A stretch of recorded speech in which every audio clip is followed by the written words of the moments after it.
まずそもそもね、誰も彼もがプロにならなきゃいけないわけじゃないですよ。仮にめちゃくちゃうまいからといってアニメを仕事にしなきゃいけないわけじゃないです。めちゃくちゃ綺麗だからって言って誰でもモデルやんなきゃいけない、女優やんなきゃいけないね、俳優にならなきゃいけないわけじゃないでしょ。それと同じで、絵がうまいからって別にプロにならなきゃいけないわけじゃないんですよ。絵はうまいけど別に素人でやってたって趣味だっていいじゃないですか。プロになれる確率と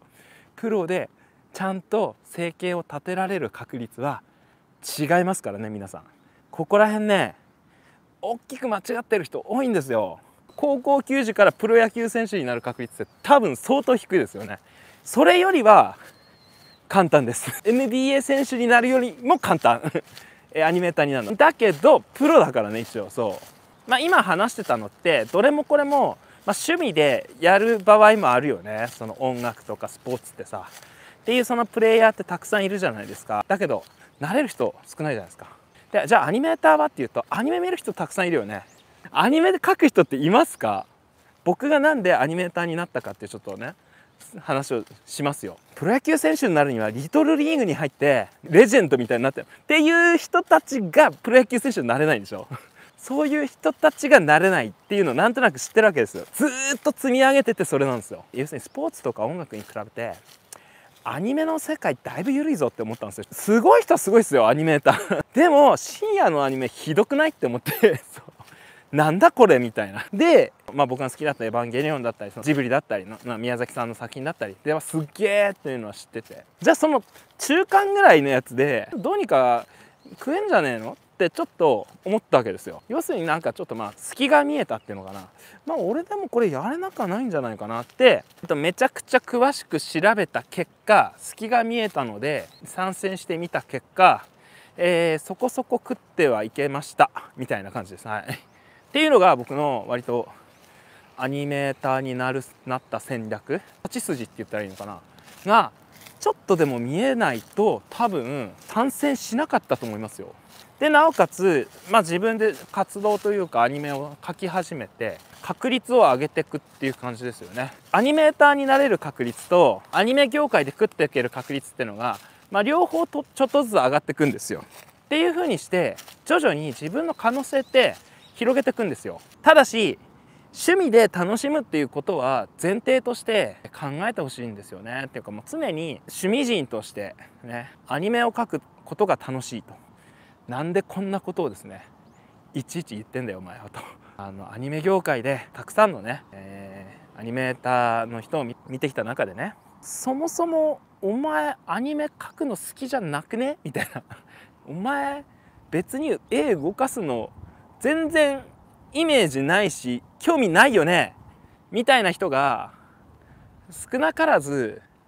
アニメの仕事できちゃうのも問題なんですけどやってんですよ普通に。でなんかしんどそうにしてんすよ。で片やですね全然そういう機会に恵まれず気づいたら年は取ってましたと。でも実はすごく適性がある、そういう興味がある、ただどうせ自分なんかできないんじゃないかと諦めていたみたいな人がアニメ飼育のノウハウに触れて気づいたら覚醒してしまうみたいな人も、これもねこういう人も少なからずいるんですよ。そして気づいたらすごい能力を、手に入れていたという人もいるんですよ。結局自分の興味のあることしか自分ってうまくなんないんですよ正直。例えばアニメーションを描くことに関して興味がある人間がうまくなって興味がない人間はうまくなんないんですよ。でそれは僕の方で無理やり押し付けてこれやれあれやれって言ったところでその人の興味って変わんないですから。僕は、その人が興味のあることを増幅というか伸ばすことはできるんですけど、そもそもにしてない興味を僕の方で起こすことっていうのはできないんですよねこれは。というか無理があるんですよそれは。やっぱりそもそも僕はゴルフのプロにはなろうと思わないしなって、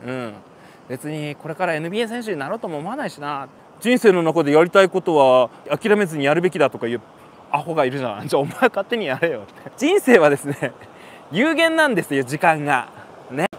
人生は有限なのでそれが他人のためになったり自分の人生に戻ってきたりしないことっていうのは趣味でやりゃいいんですよ。趣味で好きで聴いてるのが最高なわけですよ僕からしたらクラシックは。でゴルフは趣味でちょっと打ったりとかうまく書けないなっていう人の気持ちが分かるためにそれこそ人生のサブですよね。これが趣味じゃないですか。で言い訳ですよ。全部にプロになんなきゃいけないわけないじゃないですかそんなの。でそれが今度は皆さんにとっては絵っていうものがプロとしてなりわいにするべきなのかそれとも趣味として楽しむものなのか、それともちょっとよく書いてサイドビジネス的に若干ですね、小遣い稼ぎにぐらいになったらすげえなみたいな。いやこれね、小遣い稼ぎできたら相当うまいですよ。相当すごいですよ。はっきり言ってめちゃくちゃすごいですよ。自分の絵でちょっとでもいいから小遣い稼ぎができない人間が来月から20万30万くださいってさ、めちゃくちゃじゃないですか。ちょっと思いません？スケブとかあるいは、コミケでも何でもいいですよ。絵で今まで1万も2万円も稼いだことない人が、いや来月から俺に20万ください30万くださいみたいなさ、ちょっとおかしくないですかこれ。僕ね正直ね、ちゃんとプロのアニメーターになる前に当時のね僕のね研修期間のね、給与明細、初回16万7,000円なり21年前16万7,000円、当時としては破格です。今としてはまあちょっとしょぼめに聞こえるかもしれんが、当時ね研修で16万出す会社なんかそうそうありませんでしたよ。その前の僕コミケで100冊ぐらい売ってましたからね。僕自分の同人誌500円で、あとあれだ、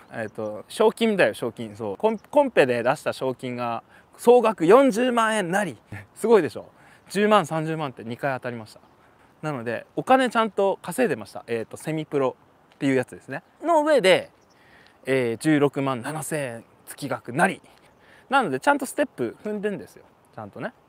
アニメーターになって夢を追って宮崎駿みたいな監督になってみたいなさ、そんなねアホみたいなこと考えてるわけないじゃないですか自分の人生ですよ皆さん。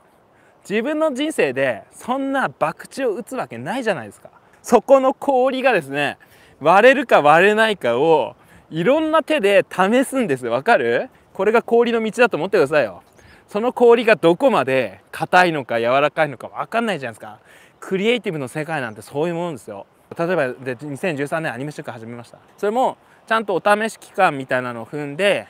ニーズがあるかを調査して、だから全くですね冒険してないんですよ僕正直。全く僕は冒険をしてません。着実に確実にできることしかやってません。でそのための準備をします。どんな能力が必要なのかを、ひたすら調べて、その人会って見せて、その人の反応を見て、いいか悪いかを聞いて、そしてそれでまた、次のステップ行って、でまたその先でその、人たちに見せて、でその人たちの反応を見て、必要な改善点を自分で洗い出して、それをひたすら改善するだけ。はい、もうそれだけです。なので全く僕は何も冒険してません。はい、っていうふうに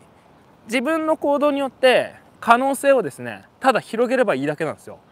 なのでなんか僕からしたらですね、何もしてないのにっていうのも失礼ですけど、このぐらいでアニメーターになろうとしてんのって怖ーって思うけどねいいのあなたの人生みたいな、棒に振ってもみたいなこんな状態でなろうっていうのこの時代にみたいな、求められてる能力が分かりません。それはちょっと嫌ですで何ヶ月前かにその話をしてもう結局かばってません。じゃあ別に趣味でよくないですかそれね。いやでもやりたいんですって、やってないものなんでやりたいんですかみたいな。そうこれです。もう結論ね、アニメーターになりたいんですって言うんだけど、じゃあちょっとアニメどんなの描いてるか見せてくださいよっつって、いやまだやってないんですけどって、ちょっと待ってって、まだ描いたことないのになんでアニメーターになりたいと思ったの？いやなんかアニメーターってみたいなやったことないもの信じんなよ。自分でそれは他人の話でしょ。どっかの他人が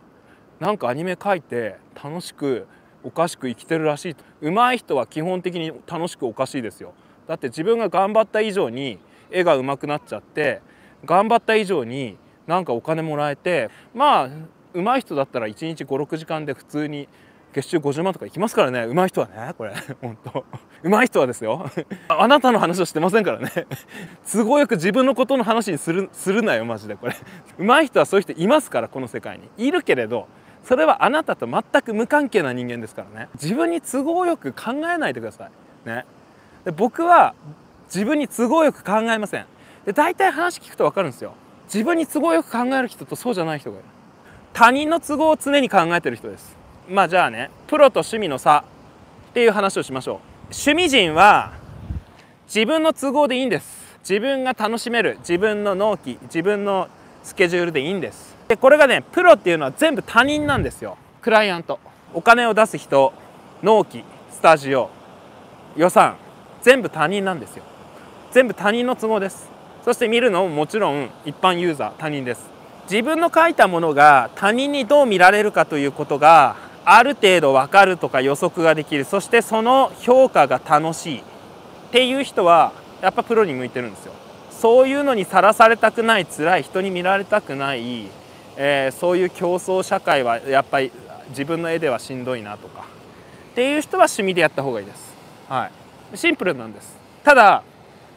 大体聞いてるとなんかプロっていうのがかっこいいもの、すごいものだという勘違い、まずね、アニメーターにせよ漫画家にせよイラストレーターにせよですよ。まあこれ言っちゃうとなんなんですけど、世の中のアウトローですよね。ならず者の集団とまでは言いませんけど、人によりますけれど、ろくでもない人は割と多いですよただしろくでもなくても何でもいいんですね。昼過ぎに起きてもいいんですよ。うまい絵さえ描ければね、クライアントのニーズさえ答えられればね、どんなダメ人間でもいいんです。だから割とダメ人間が多いんですよ。絵以外ダメでいいんですよ、絵描きは。だけど絵はダメじゃダメなんですよ。絵がうまいからこそ他がダメでもいいだけであって、ダメ人間の俺はアニメーターとか絵描きに向いてるなって、それは話が違いますよそれは別にそうじゃないからな、マジで。自分に都合よく考えないでくださいね、ほんとそこ。